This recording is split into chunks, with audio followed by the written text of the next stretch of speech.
మోహము తొలగించు గరుడ వాహనమెక్కి ఘనదాస్యమును చూపు హనుమంత సేవలో అభయం ప్రసాదించు గజవాహనముపై భ్రాంతిని తొలగించు సూర్యప్రభను నిలిచి అక్షీణతను పెంచు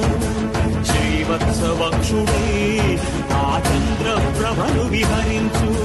రథమెక్కి మనోరథమెక్కి మరిన వాంఛలను త్రుంచగా రయమెక్కి హరిహయమెక్కి కరుణ వీక్షణము పంచగా